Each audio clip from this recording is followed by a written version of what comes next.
दोस्तों इस वीडियो में हम लोग कुछ ऐसे इंपॉर्टेंट हिंदी से रिलेटेड क्वेश्चन आंसर देखने वाले हैं जो आपके यूपी पुलिस कांस्टेबल एग्जाम के लिए इंपॉर्टेंट हो सकते हैं। तो चलिए आज के इस वीडियो को शुरू करेंगे। देखिए पहला क्वेश्चन हो जाएगा, संधि के कितने भेद होते हैं। दोस्तों संधि के कितने भेद होते हैं? ऑप्शन ए राइट आंसर हो जाएगा 3 भेद होते हैं, यानी कि संधि के टोटल 3 भेद होते हैं। चलिए अगला सवाल देखते हैं। रामचरितमानस की भाषा क्या है? दोस्तों रामचरितमानस की भाषा है वह कौन सी भाषा है? ऑप्शन का डी राइट आंसर हो जाएगा अवधी, यानी कि रामचरितमानस की जो भाषा है वह अवधी भाषा है। ऑप्शन डी राइट आंसर हो जाएगा। चलिए अगला सवाल देखते हैं। स्वर संधि के कितने भेद होते हैं? दोस्तों स्वर संधि के कितने भेद होते हैं? ऑप्शन का सी राइट आंसर हो जाएगा 5 भेद होते हैं, यानी कि स्वर संधि के टोटल 5 भेद होते हैं। चलिए अगला सवाल देखते हैं। देखिए अगला सवाल है, दिनकर किस रस के कवि माने जाते हैं? दिनकर कौन से रस के कवि माने जाते हैं? ऑप्शन का सी राइट आंसर हो जाएगा वीर रस के, यानी कि दिनकर हैं वह वीर रस के कवि माने जाते हैं, यानी ऑप्शन सी राइट आंसर हो जाएगा। चलिए अगला सवाल देखते हैं। सारे के सारे क्वेश्चन बहुत ज़्यादा इंपॉर्टेंट है, वीडियो को अच्छे से देखिएगा, अंत तक वीडियो को देखिएगा, वीडियो को लाइक करके चैनल को सब्सक्राइब कर लीजिएगा। देखिए अगला सवाल है, कौन स्वर संधि का उदाहरण है? कौन सा है जो कि स्वर संधि का उदाहरण है? ऑप्शन सी राइट आंसर हो जाएगा रत्नाकर, यानी कि स्वर संधि का उदाहरण है रत्नाकर। ऑप्शन सी राइट आंसर हो जाएगा। चलिए अगला सवाल देखते हैं। गायक का सही संधि विच्छेद क्या है? गायक का सही संधि विच्छेद क्या होगा? ऑप्शन ए राइट आंसर हो जाएगा गा प्लस अक, यानी कि गायक का संधि विच्छेद हो जाएगा गा धन अक, यानी ऑप्शन ए राइट आंसर हो जाएगा। चलिए अगला सवाल देखते हैं। तेजो म्या का सही संधि विच्छेद क्या है? तेजो म्या का सही संधि विच्छेद क्या होगा? ऑप्शन ए राइट आंसर हो जाएगा तेज धन ओयम, सॉरी दोस्तों ओमय, यानी तेज धन ओमय आपका राइट आंसर हो जाएगा, यानी तेजोमय आपका आंसर हो जाएगा। चलिए अगला सवाल देखते हैं। निम्नलिखित में से द्वंद्व समास किस शब्द में है? द्वंद्व समास है वह इनमें से कौन से शब्द में है? ऑप्शन का ए राइट आंसर हो जाएगा पाप पुण्य में, यानी कि द्वंद्व समास है वह पाप पुण्य शब्द में है। ऑप्शन ए राइट आंसर हो जाएगा। चलिए अगला सवाल देखते हैं। देखिए क्वेश्चन है, द्विगु समास का सही उदाहरण कौन सा है? द्विगु समास का सही उदाहरण है वह कौन सा है? ऑप्शन है अनन्य, दिन रात, चतुरारण, त्रिभुवन। ऑप्शन का डी त्रिभुवन राइट आंसर हो जाएगा, यानी कि द्विगु समास का उदाहरण है वह त्रिभुवन हो जाएगा, यानी कि ऑप्शन डी राइट आंसर हो जाएगा। चलिए अगला सवाल देखते हैं।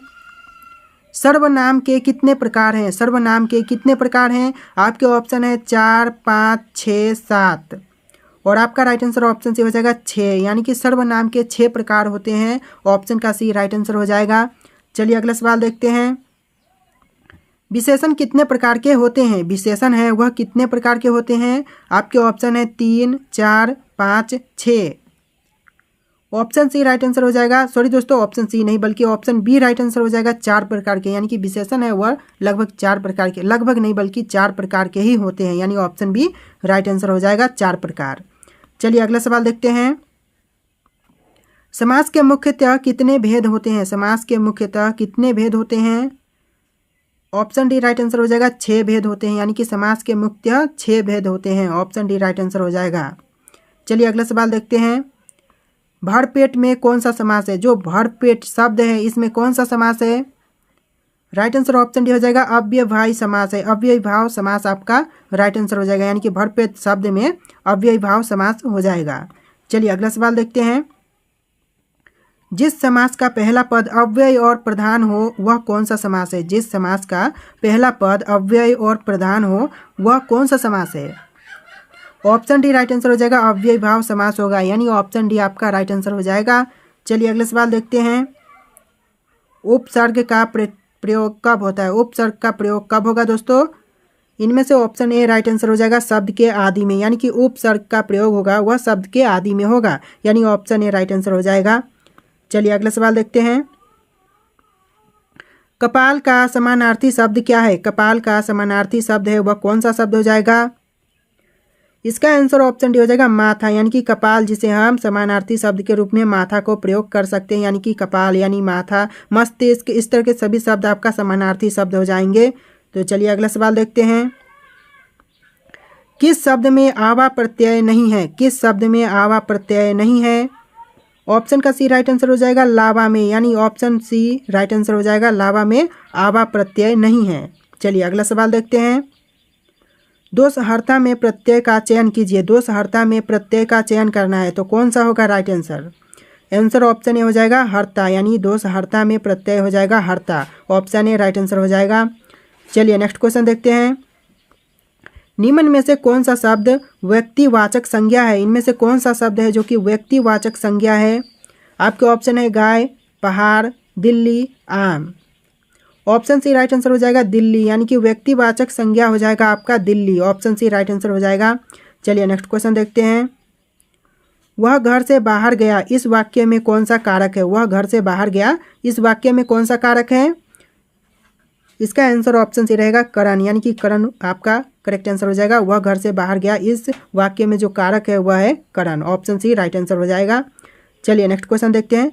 दोस्तों आप लोग वीडियो को लाइक कर देना, चैनल पर न्यू होंगे तो चैनल को सब्सक्राइब कर लेना। ऐसे बहुत से इंपॉर्टेंट वीडियो हमारे चैनल पर अभी आने वाले हैं, उसको देखने के लिए बेल आइकन प्रेस कर लेना।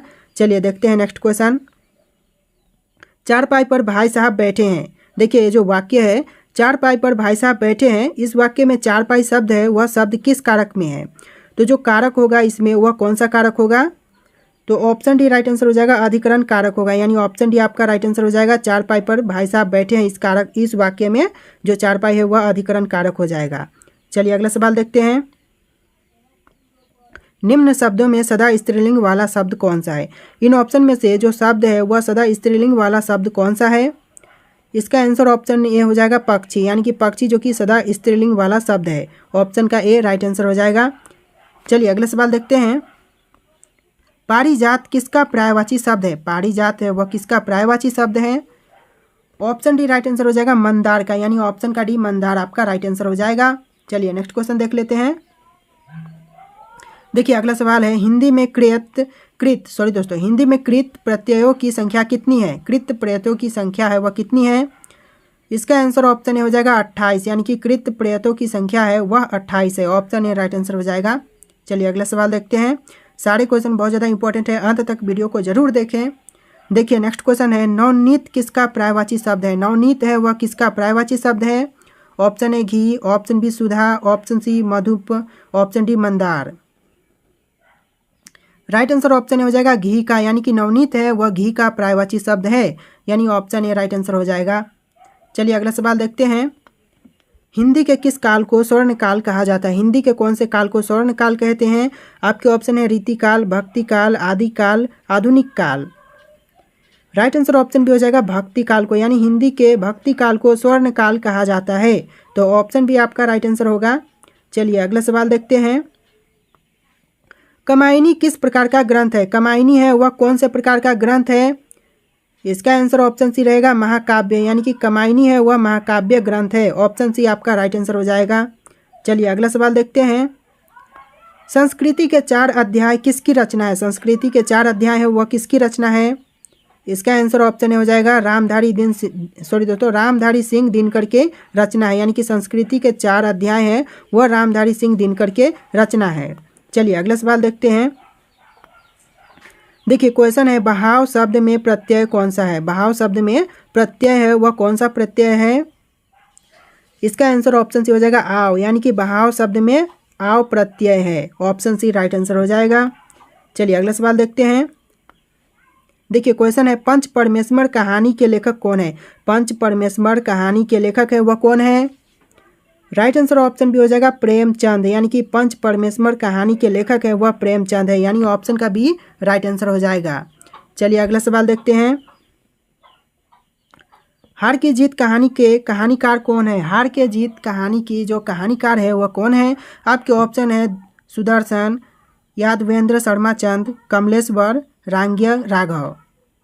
ऑप्शन का ए राइट आंसर हो जाएगा सुदर्शन, यानी कि हार की जीत कहानी के जो कहानीकार हैं वह सुदर्शन है, यानी ऑप्शन ए राइट आंसर हो जाएगा। चलिए अगला सवाल देखते हैं। निम्न में से कौन सा विशेषण है? इनमें से कौन सा शब्द है जो कि विशेषण है? सौंदर्य, बेकारी, वृक्ष, फुफेरा। और इन शब्दों में से जो विशेषण है वह शब्द हो जाएगा फुफेरा, यानी ऑप्शन डी आपका राइट आंसर हो जाएगा। चलिए अगला सवाल देखते हैं। देखिए क्वेश्चन है रानी केतकी की कहानी के रचयिता कौन है? रानी केतकी की कहानी के रचयिता है वह कौन है? ऑप्शन डी राइट आंसर हो जाएगा इंसा अल्लाह खान, यानी कि इंसा अल्लाह खान जो कि रानी केतकी के रचयिता हैं। चलिए अगला सवाल देखते हैं। रसिक प्रिया के रचयिता कौन है? रसिक प्रिया के रचयिता है वह कौन है? तो आपके ऑप्शन है मुल्कदास, बिहारी लाल, दादू दयाल, केशव दास। और इसका जो राइट आंसर है वो ऑप्शन डी हो जाएगा केशव दास, यानी कि रतिक प्रिया के रचयिता हैं केशव दास। ऑप्शन डी राइट आंसर हो जाएगा। चलिए अगला सवाल देखते हैं। आंसू काव्य के रचनाकार कौन है दोस्तों? आंसू काव्य के रचनाकार है वह कौन है? तो आपका राइट आंसर ऑप्शन सी हो जाएगा जयशंकर प्रसाद, यानी कि आंसू काव्य के रचनाकार हैं वह जयशंकर प्रसाद है, यानी ऑप्शन का सी राइट आंसर हो जाएगा। चलिए नेक्स्ट क्वेश्चन देखते हैं।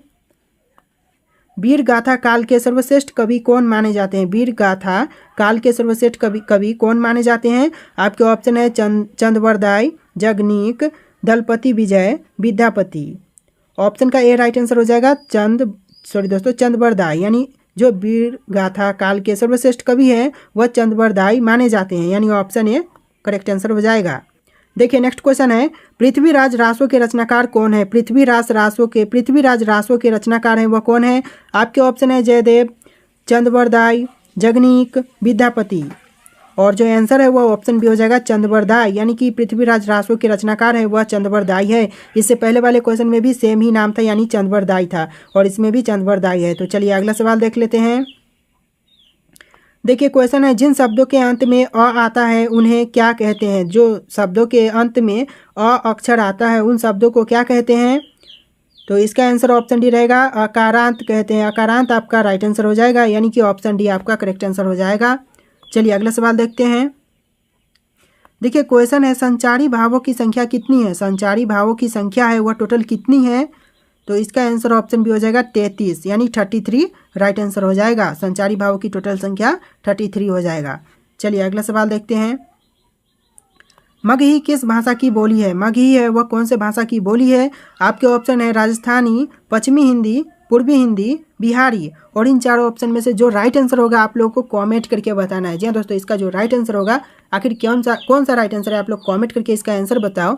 और इसमें इतने क्वेश्चन थे, जितने भी क्वेश्चन थे बहुत ज़्यादा इंपॉर्टेंट क्वेश्चन थे। सभी क्वेश्चन को आप लोग एक बार रिपीट करके अच्छे से देख लेना, क्योंकि ये सारे क्वेश्चन बहुत ज़्यादा इंपॉर्टेंट है। हिंदी पेपर से रिलेटेड सारे क्वेश्चन है, हिंदी सब्जेक्ट से रिलेटेड क्वेश्चन है और बहुत ज़्यादा इंपॉर्टेंट क्वेश्चन है। अच्छे से देख लेना और आपको वीडियो कैसा लगा कॉमेंट करके बताना, और इस वीडियो को लाइक करके चैनल को सब्सक्राइब कर लेना। फिर मिलते हैं अगले वीडियो में।